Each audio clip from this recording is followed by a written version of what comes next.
Hello শিক্ষার্থী বন্ধুরা, কেমন আছো তোমরা? এটা বলার অপেক্ষা রাখে না যে বাংলাদেশের শিক্ষা ব্যবস্থায় অ্যাডমিশনের সময়টা কতটা ইম্পর্টেন্ট একজন ছাত্রের জন্য, তার ফিউচারের জন্য।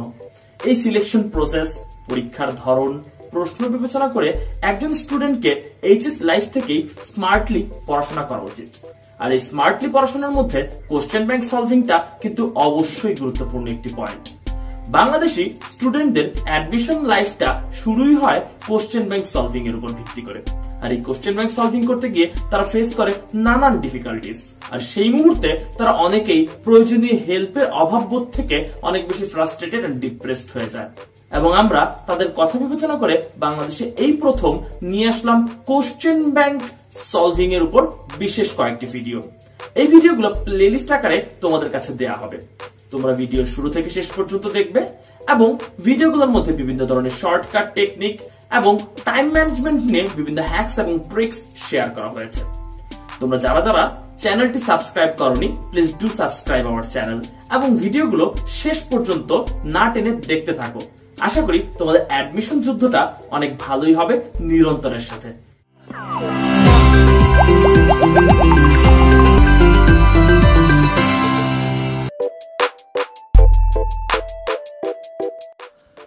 আমরা সলভ করতেছি ঢাকা ইউনিভার্সিটি 2014-15 প্রশ্ন এবং আমাদের 2014-15 প্রশ্নটি নিরন্তর স্কুলের সৌজন্যে দেখানো হচ্ছে। এখন আমরা দেখতে পাচ্ছি ইথাইল অ্যাসিটেটকে ক্ষারীয় আর্দ্র বিশ্লেষণ করলে কোন উৎপাদগুলো তৈরি হয়, এটি আমাদের প্রশ্ন।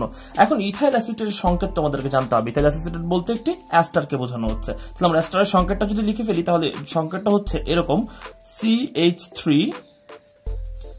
COO C2H5। এটার সাথে আমাদের সোডিয়াম হাইড্রোক্সাইডকে মেশানোর কথা বলেছে যে কে ক্ষারীয় আর্দ্র বিশ্লেষণ করলে। আমরা ধরে নিলাম ক্ষারীয় আর্দ্র বিশ্লেষণ হিসেবে সোডিয়াম হাইড্রোক্সাইডকে মিশাচ্ছি আমরা। ক্ষারীয় আর্দ্র বিশ্লেষণ করলে সোডিয়াম হাইড্রোক্সাইডকে যদি মেশানো হয় তবে সোডিয়াম হাইড্রোক্সাইডের সাথে তাদের কি ধরনের অদল বদল হবে সেটা আমরা একটু চিহ্নিত করতে চাচ্ছি। এখানে এই অ্যাসিটেট অংশটি হয়ে যাবে মাইনাস এবং এই C2H5 অংশটি হয়ে যাবে প্লাস। এই সোডিয়াম প্লাস এবং এই অ্যাসিটেট অংশটির মধ্যে পরস্পরের সাথে বিনিময় করবে, স্থান বিনিময় বা সাবস্টিটিউশন করবে। সাবস্টিটিউশন যদি করে তখন আমাদের যে যৌগটা উৎপন্ন হচ্ছে সেটা হচ্ছে CH3 COO Na এবং সাথে C2H5OH, তার মানে অ্যালকোহল। আমাদের উৎপত্তি হচ্ছে CH3 COO Na এবং হচ্ছে অ্যালকোহল, তার মানে আমাদের উত্তরটি হবে ডি। আমাদের দ্বিতীয় প্রশ্নটি হচ্ছে কোন বিক্রিয়ার ক্ষেত্রে এনট্রপির মান বাড়ে। আমরা একটু মনে রাখি এনট্রপির মান বাড়ার জন্য বিক্রিয়াকে অবশ্যই হতে হবে স্বতঃস্ফূর্ত। আমরা জানি আয়রনের সাথে অক্সিজেন বিক্রিয়া করে মরিচার যে বিক্রিয়াটি হয়ে থাকে এটির ক্ষেত্রে কোনো ধরনের তাপ, চাপ, ঘনমাত্রা পরিবর্তন করা লাগে না, এটি প্রাকৃতিক ভাবেই ঘটে থাকে, তাই একটি স্বতঃস্ফূর্ত বিক্রিয়া। তাই আমরা বলতে পারি এই বিক্রিয়ার ক্ষেত্রে এনট্রপির মান বাড়ছে। আমাদের তৃতীয় প্রশ্নটি হচ্ছে একটি এস এবং একটি পি অরবিটাল হাইব্রিডাইজেশন করলে সংকরণের ক্ষেত্রে নিচের কোনটি সঠিক। আমরা জানি একটি এস এবং একটি পি মিলে যে সংকরণটি হয়ে থাকে সেটি হচ্ছে এসপি হাইব্রিডাইজেশন। এসপি হাইব্রিডাইজেশনের ক্ষেত্রে তাদের মধ্যবর্তী কোণ নরমালি 180 ডিগ্রি হয়ে থাকে, কারণ তাদের স্ট্রাকচারটা হয় সরল রৈখিক এবং এসপি হাইব্রিডাইজেশনের ছবিটা হয় অনেকটা এরকম দেখতে। থায়োসালফেট আয়নে সর্বমোট যোজন ইলেকট্রন কতটি। আমরা যদি থায়োসালফেটের দিকে তাকাই, এখানে সালফার রয়েছে 2টি, অক্সিজেন রয়েছে 3টি। সালফারের শেষ কক্ষপথে ইলেকট্রন রয়েছে 6টি, তাহলে 6 ইন্টু হচ্ছে 2। অক্সিজেন রয়েছে 3টি, অক্সিজেনের শেষ কক্ষপথে ইলেকট্রন রয়েছে 6টি, তাহলে 6 ইন্টু হচ্ছে 3 এবং একটি -2 রয়েছে। -2 এর জন্য সাথে আরো 2 এক্সট্রা যোগ, তাহলে ব্যাপারটা হচ্ছে 12 প্লাস 18 প্লাস 2, তার মানে হচ্ছে 32। 2p অরবিটালের জন্য n এর মান কোনটি সঠিক। আমরা যদি 2p অরবিটালের জন্য দেখি n l m এর মান, তাহলে n এর মান হবে 2 এর জন্য অবশ্যই 2। p এর জন্য আমাদের l এর মান স্বভাবত হয় 0, s এর জন্য আমাদের হয় 0, p এর জন্য হয় 1, d এর জন্য হয় 2 এবং f এর জন্য হয় 3। তাহলে p এর জন্য আমাদের l এর মান হচ্ছে 1। তাহলে p এর জন্য যদি l এর মান 1 হয় তাহলে m এর মান হবে 0 প্লাস 1 এবং কি -1। তার মানে দেখা যাচ্ছে এখানে অপশনগুলোর মধ্যে বি নাম্বার অপশনটাই আমাদের সঠিক। আমাদের পরবর্তী প্রশ্ন, নিম্নের কোনটির তরঙ্গ দৈর্ঘ্য সবচেয়ে কম। এটি মনে রাখার জন্য আমরা একটি শর্টকাট ছন্দ মনে রাখতে পারি।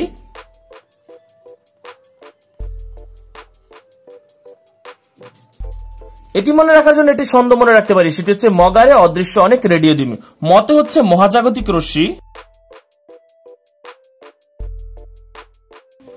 গাতে হচ্ছে গামা, রেতে হচ্ছে রে এক্স রে, দৃশ্যতে হচ্ছে ভিজিবল বা দৃশ্যমান, রেডিওতে হচ্ছে রেডিও ওয়েভ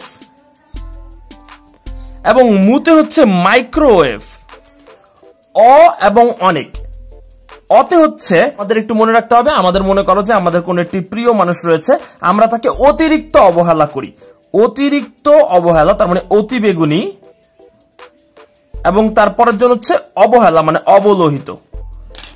ওকে, তো আমরা একটু দেখে নেই এখানে আমাদের কোন কোন রে গুলো দেওয়া আছে, এক্স রে, আলট্রাভায়োলেট, গামা রে এবং আইআর। আমাদের একটু মনে রাখতে হবে যতই এদিক থেকে মানে যতই বাম থেকে ডানে যাব, ল্যামডা বা তরঙ্গ দৈর্ঘ্য ততই বাড়তে থাকবে। এই সিকোয়েন্স অনুযায়ী গামা সর্ববামের দিকে রয়েছে, তার মানে বলা যাচ্ছে গামার তরঙ্গ দৈর্ঘ্য সবচেয়ে কম। আমাদের সপ্তম প্রশ্নটি হচ্ছে ইউরিয়া সার কিভাবে প্রাকৃতিক গ্যাস থেকে প্রস্তুত করা হয়।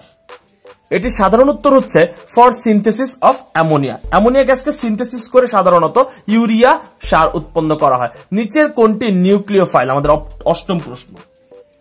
নিউক্লিওফাইল কারা? নিউক্লিওফাইল হচ্ছে যাদের এক্সট্রা ইলেকট্রন রয়েছে, যাদের এক্সট্রা ইলেকট্রন থাকে।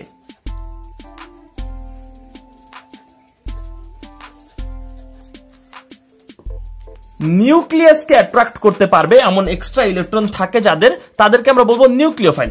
এখানে অ্যালুমিনিয়াম ট্রাইক্লোরাইডের ক্ষেত্রে তার নিজেরই অষ্টক পূর্ণ হয়নি, অ্যামোনিয়ামের ক্ষেত্রে অষ্টক পূর্ণ হয়েছে কিন্তু কোনো মুক্তজোড় ইলেকট্রন নেই। আর মিথিল মূলকের ক্ষেত্রেও কিন্তু সেই রকম ধরনের কোনো মুক্ত মূলক নেই, কিন্তু পানির ক্ষেত্রে আমরা জানি তার 2 জোড়া মুক্ত মূলক রয়েছে, তাই বলা যাচ্ছে এটি হচ্ছে একটি নিউক্লিওফাইল। আমাদের পরবর্তী প্রশ্ন হচ্ছে ArCHO, তার সাথে একটি বিকারক যোগ করলে একটি মধ্যবর্তী উৎপাদ উৎপন্ন হবে, পরবর্তীতে তার সাথে যদি পানি যোজন করা হয় আমাদের এই বর্তমান প্রোডাক্টটি পাওয়া যাবে। তাহলে চলো আমরা বিক্রিয়াটা রান করি। তার সাথে আমরা যে বিকারকটা যোগ করতেছি তা হচ্ছে হাইড্রোজেন সায়ানাইড। হাইড্রোজেন সায়ানাইড যোগ করার পর মধ্যবর্তী যে বিকারকটি হবে সেই মধ্যবর্তী বিকারকের মধ্যে কার্বন হয়ে যাবে একটি কাইরাল কার্বন মানে কেন্দ্রীয় কার্বন, যার চারপাশে 4টি ভিন্ন ভিন্ন মূলক অবস্থান করবে।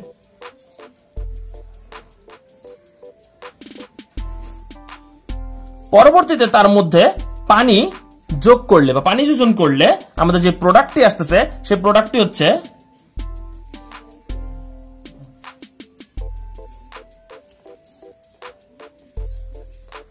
এবং নাইট্রোজেনটি অ্যামোনিয়া রূপে এখান থেকে নিষ্ক্রান্ত হবে। তাহলে আমাদেরকে জিজ্ঞেস করেছিল বিকারকটি কি। আমরা দেখতে পেয়েছি আমাদের যে বিকারকটি নেওয়া হয়েছে সেই বিকারকটির মাধ্যমে শেষ পর্যন্ত আমরা এই উৎপাদটিতে পৌঁছতে পেরেছি। তাহলে আমাদের বলা যাচ্ছে এই বিকারকটি হচ্ছে HCN। বলেছে নিচের এই যৌগটির কতটি সমাণু সম্ভব। আমাদের এই সমাণুর জন্য কতটি স্টেরিও সমাণু সম্ভব, আমাদের এই সমাণুগুলো একে দেখতে হবে আমাদের কয়টি সমাণু আসলে সম্ভব।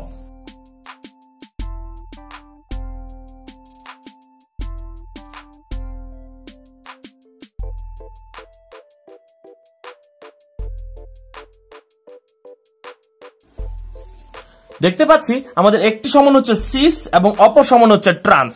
তার মানে এটির ক্ষেত্রে সিস এবং ট্রান্স নামে দুটি সমাণু সম্ভব, যা দুটি স্টেরিও সমাণুকেই বোঝাচ্ছে। আইসোইলেকট্রিক পয়েন্টে অ্যামিনো অ্যাসিড কিভাবে অবস্থান করে? আমরা হয়তো সবাই টুকটাক ভাবে জুইটার আয়নের কথা শুনেছিলাম।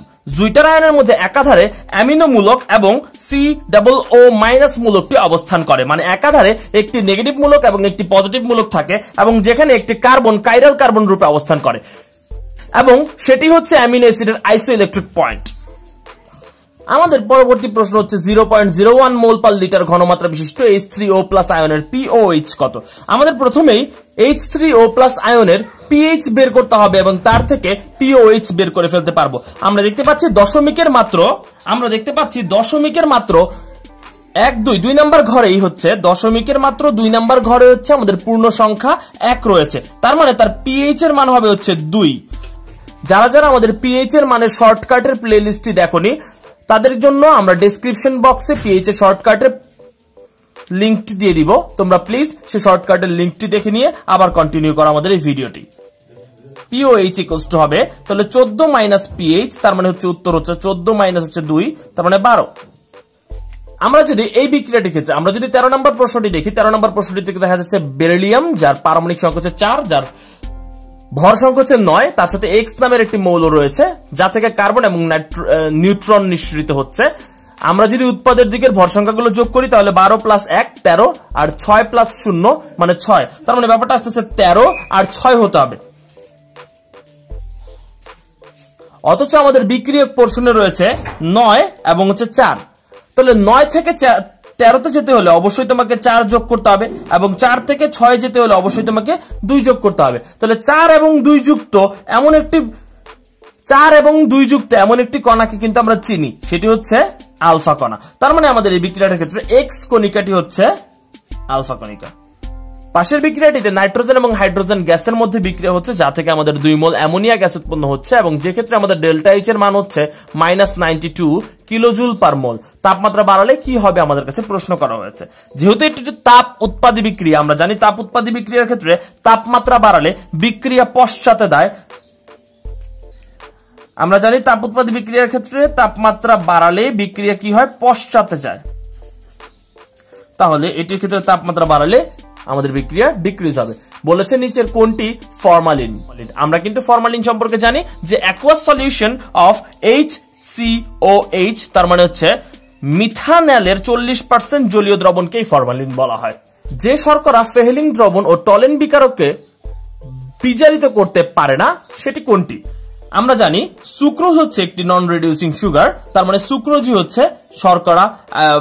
সুক্রোজ হচ্ছে এমন একটি শর্করা যা ফেহলিং দ্রবণ ও টলেন বিকারককে বিজারিত করতে পারবে না। কপার সালফেটে 1 ফ্যারাডে বিদ্যুৎ চালনা করলে কত মোল কপার জমা হবে? আমরা যদি কপার 2+ এর চার্জটি দেখে নিই, মানে আমরা যদি কপার সালফেটকে ভাঙি তাহলে কপার 2+ একটি আয়ন পাবো, যে কপার 2+ টি 2টি ইলেকট্রন গ্রহণের মাধ্যমে কপার আয়নে পরিণত হয়। তার মানে 2 ফ্যারাডে কারেন্ট দিয়ে আমরা 1 মোল কপার 2 ফ্যারাডে কারেন্ট দিয়ে আমরা 1 মোল কপার সঞ্চয় করতে পারি।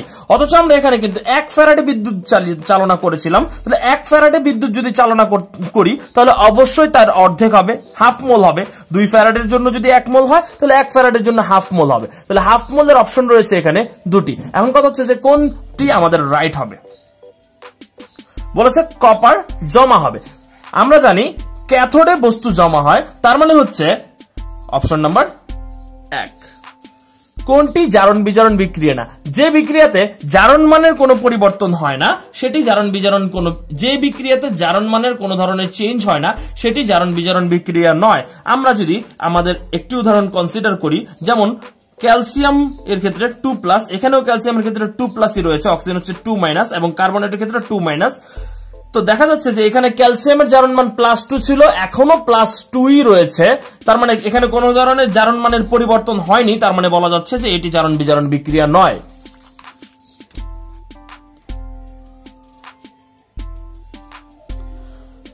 19 নম্বর প্রশ্নটাতে বলেছে 2% জলীয় দ্রবণগুলোর 2% W/V জলীয় দ্রবণগুলোর কোনটির স্ফুটনাঙ্ক বেশি? এক্ষেত্রে যার মোলারিটি বেশি তার স্ফুটনাঙ্ক হবে বেশি। এক্ষেত্রে সোডিয়াম ক্লোরাইড, পটাশিয়াম ক্লোরাইড এবং রুবিডিয়াম ক্লোরাইড এবং সোডিয়াম ব্রোমাইডের মধ্যে সবচেয়ে কম আণবিক ভর হচ্ছে সোডিয়াম ক্লোরাইডের এবং সবার পার্সেন্টেজ কিন্তু 2% করে। Sodium chloride, potassium chloride, rubidium chloride এবং সোডিয়াম ব্রোমাইড সবার ক্ষেত্রে আমাদের এস এর জন্য ফর্মুলাটি হচ্ছে 10x/m।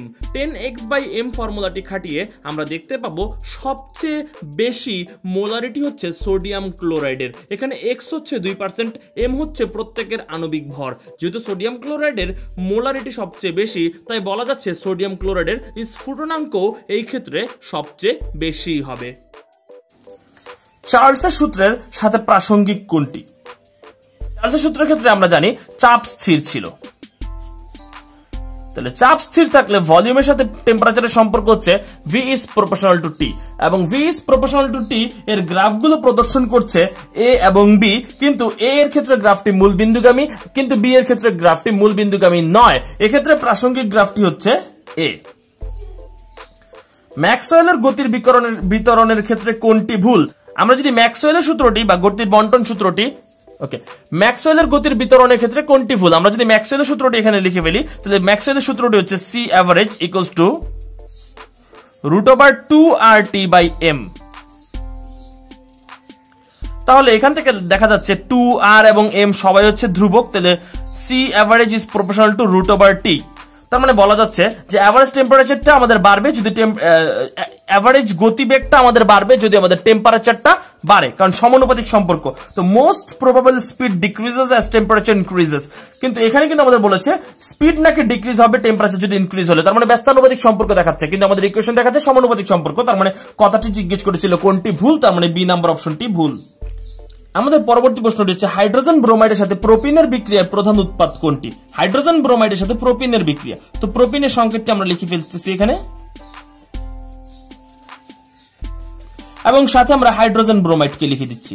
আমাদের মার্কনিকভ নীতি অনুযায়ী যে কার্বনটিতে হাইড্রোজেন সংখ্যা বেশি সেখানে হাইড্রোজেন, এবং যে কার্বনটিতে হাইড্রোজেন সংখ্যা কম সেখানে হাইড্রোজেনের বদলি অন্য আরেকটি আয়ন গিয়ে যুক্ত হবে। তার মানে এই ক্ষেত্রে আমাদের উৎপাদটি উৎপন্ন হচ্ছে CH3 CH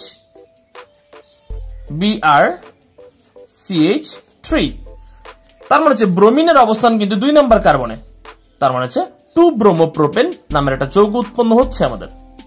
23 নম্বর প্রশ্নটি হচ্ছে অ্যামোনিয়া, অক্সিজেন, নাইট্রিক অক্সাইড এবং হচ্ছে পানি, এক্ষেত্রে ABCD এর মান কত? আমরা যদি প্রথম অপশনটি একটু কনসিডার করি তাহলে আমরা একটু দেখি, এখানে নাইট্রোজেন হচ্ছে 2টি হচ্ছে, কিন্তু এখানে নাইট্রোজেন হচ্ছে 3 দিয়ে গুণ করলে নাইট্রোজেন 3টি হয়ে যাচ্ছে, তার মানে এটি হবে না। দ্বিতীয় অপশন যদি আমরা কনসিডার করি, দ্বিতীয় অপশনের ক্ষেত্রে দেখা যাচ্ছে নাইট্রোজেন 4টি হচ্ছে এবং এখানেও নাইট্রোজেন 4টি হচ্ছে, তার মানে এটা হওয়ার একটা প্রবাবিলিটি রয়েছে। কিন্তু এখানে দেখতে পাচ্ছি আমাদের অক্সিজেন হচ্ছে 7 × 14টি, এখানে হচ্ছে অক্সিজেন 4টি, তার মানে এটিও ব্যালেন্স হচ্ছে না।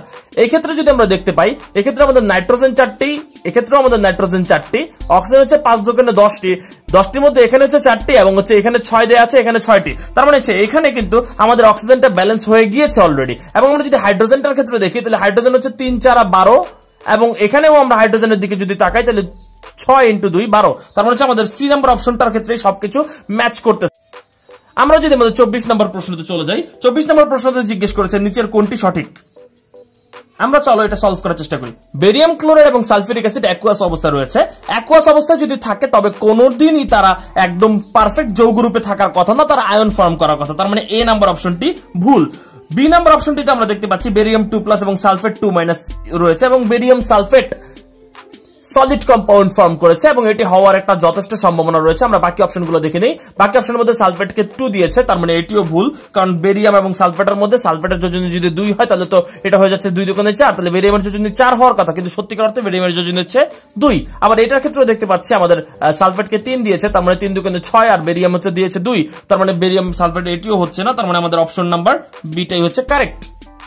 কোন সিলভার হ্যালাইডটি ক্রিম বর্ণের কঠিন পদার্থ, সূর্যালোকে কালচে হয় এবং ঘন অ্যামোনিয়া দ্রবণে দ্রবীভূত হয়? 25 নম্বর এই প্রশ্নটির ক্ষেত্রে আমাদের উত্তর হবে সিলভার ব্রোমাইড।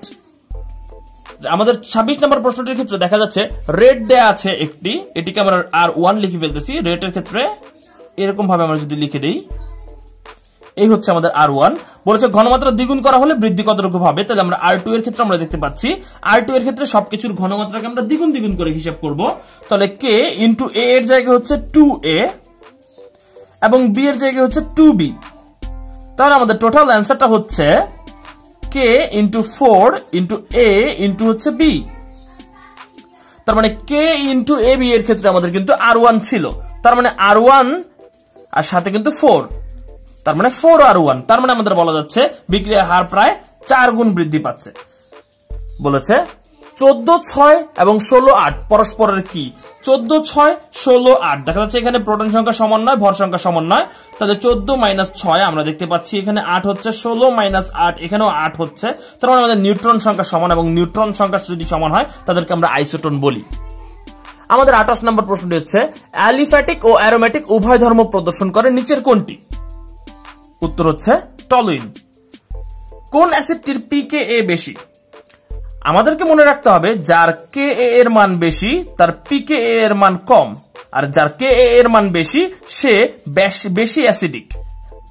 এবং আমাদের এটাও মনে রাখতে হবে যেসব অ্যাসিডে বেনজিন এবং ক্লোরিন কার্যকরী মূলক রয়েছে তাদের Ka এর মান বেশি, তার মানে তারা বেশি অ্যাসিডিক, আর যার Ka এর মান বেশি তার pKa এর মান কম।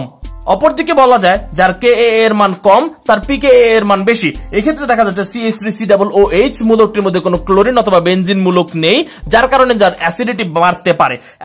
অর্থাৎ CH3COOH অথবা ইথানোয়িক অ্যাসিডের ক্ষেত্রে pKa এর মান বেশি হবে, যেহেতু তার কাছে ক্লোরিন অথবা বেনজিন মূলক নেই, অর্থাৎ তার Ka এর মান বেশি এবং pKa এর মান কম, অর্থাৎ 30 নম্বরটির উত্তর হবে A অর্থাৎ ইথানোয়িক অ্যাসিড। থ্যাংক ইউ বন্ধুরা, এতক্ষণ ধৈর্য ধারণ করে আমাদের সাথে ভিডিওটি শেষ পর্যন্ত দেখার জন্য। অ্যান্ড স্টে উইথ নিরন্তর school and please subscribe our channel, share our videos.